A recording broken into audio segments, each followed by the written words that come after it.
Are you familiar with the gray rock method when dealing with verbally abusive people? If not, it involves making yourself seem as uninteresting as possible in order to make yourself hard to target by bullies. This method has been found to be incredibly effective when dealing with narcissists especially, but it can also be a hard technique for people to master if they aren't familiar with it. That's why today we are going to be discussing some gray rock technique examples so that the next time you interact with a narcissist, sociopath, or other abusive person, you can essentially deflect their behavior right back at them. So make sure you stick around for the whole video, since by the end you will be able to shield yourself from a narcissist's abuse and make sure they never look at you as a target ever again. Number 10. Keep personal information guarded and away from conversation. If you are dealing with a narcissist and attempting to use the gray rock method as a defense, you are going to want to know as much about narcissists as possible first. So let's go over the basics. Narcissists are extremely self-centered by nature, and they always want to win a conversation. Because of this goal of theirs, there is no point in bringing up any information about your life, even if it may seem harmless to you.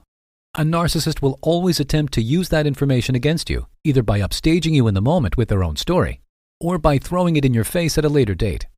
If you are talking to a person like this, you should try to keep the conversation in a safe area with a neutral topic, and you should only talk about stuff that you would feel comfortable with anyone knowing, since they just might tell those around you later.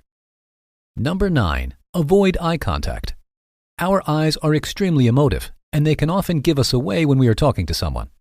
Narcissists may not be able to understand complex human emotions that well, but they can definitely read a person's face, especially if they are trying to poke at you or get under your skin. The gray rock technique that can help you in this situation is a pretty popular one to counter a narcissist, and it's to avoid eye contact. Not only does this make you harder to read, but it also automatically disengages you from the conversation, making it easier to leave it whenever you feel ready to. Narcissists often target people who engage with them, so not looking them in the eye could keep you from becoming interesting to them. Number 8. Don't give in to their attempts at provoking you. For many people, the hardest thing to do when talking to a narcissist is not standing up for yourself when they begin to badger you. It can feel like you are letting yourself down when you don't fight them, but what you are actually doing is being the mature person here. There is nothing to be gained from you talking back to a narcissist, and you will probably just make yourself look bad if you go that route. Instead, you should continue following the gray rock method and completely disengage from the conversation. You zoning out will frustrate the narcissist way more than if you give them what they want and cause a scene. Number 7. Talk about bland topics and don't let them get started. Toxic people like narcissists are typically big entertainers, as they are really only using you for the positive reinforcement they get when you humor them. As such, you're better off not giving them a spotlight, and that means not letting them get started. When you are talking to a narcissist, you should stick to boring topics like the weather, or something going on between you and a mutual buddy. This will discourage them, as they don't think this is fun, and they will begin to get annoyed that you are dragging them down into an uncool place to be. This is when you have to be most careful, as they may try to hijack the conversation to talk about something else instead. Gray rocking a narcissist here means either cutting them off and returning to your topic, or disengaging and leaving as soon as they get going. If you do this, there is very little chance a narcissist will find you good company, which is something you should take as a big compliment. Number 6. Put your interactions on a timer. Most gray rock examples are about being short and sweet, and this one is no different. In fact, you should almost think of a timer ticking down as soon as you start talking to a toxic person, since that will make sure that you limit your exposure to that kind of person. You shouldn't be afraid to be quick and to the point, even if it feels a little rude. Don't worry, you're not being rude, just saving yourself a lot of hassle. By the way, make sure to subscribe if you've learned something new today. Number 5. Don't elaborate. If you are doing everything right, you shouldn't even have to get to this point. But just in case you're dealing with a very persistent narcissist, try being as direct as possible when asked a straight-up question. How is your family? Good.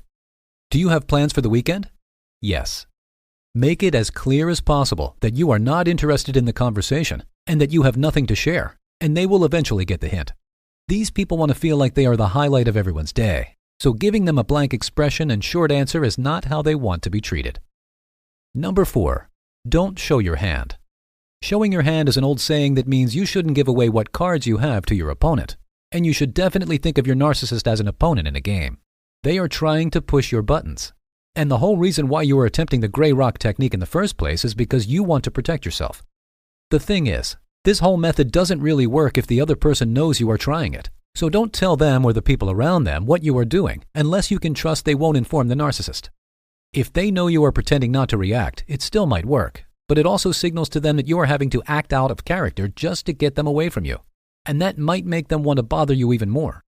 Keep your cards close to your chest on this one, and don't let it slip that you are no-selling all of their attempts to bother you. Number 3. Focus on another activity while in close proximity to them. If you are dealing with a narcissist at work or with a friend group, it may be hard to always employ the gray rock method. While you can't just flee the room or make up an excuse every time to get rid of them, you can still use the gray rock to your advantage. When you have to be near the narcissist, say in a meeting or group setting, you should just try to think about another activity you have to do instead. This will give you the appearance of being physically but not mentally present, and may scare off the narcissist from ever engaging with you in the first place. Number 2. Try not to smile, frown, or react. By nature, human beings show a lot of emotion on our faces. We already talked about how expressive our eyes can be during a conversation, but you should also be pretty cautious about your face in general. Smiling, frowning, or raising an eyebrow can all serve as a reaction to the narcissist, and even if you are just doing it to be polite, you may still accidentally trigger their interest. You see, narcissists go through societal interactions mostly based on big gestures, and they can even struggle to read complex reactions like the difference between you smiling genuinely versus just doing it to be polite. If you are a person with an expressive personality, you may want to avoid engaging with a toxic person with a lot of facial and body movement, since that is something that has been found to interest manipulative people. Number 1. Act confused about or uninterested in their stories. If there is one thing we hope you have learned so far, it's not to apply the same social norms to a toxic narcissist as you would to a friend or colleague. This is where a lot of issues tend to start with manipulators and abusers, and it isn't worth the trouble to act polite with these kinds of people. So when they are telling you a long-winded story about their life or something they are clearly passionate about, don't feel like you have to engage with it at all. In fact, giving answers through nods of the head or by mumbling can help muddle your emotions even more. The point here is that you shouldn't feel as if you have to act interested or like you should be nice, as they wouldn't extend the same kindness to you. On top of that, most of these stories are either fake or very exaggerated, and are only being told so you will give them the social gratification they so desperately seek. And if you like this video, then check out these related videos to see more. And make sure to subscribe and leave a comment saying, "I subscribed," and we will personally reply to your comment.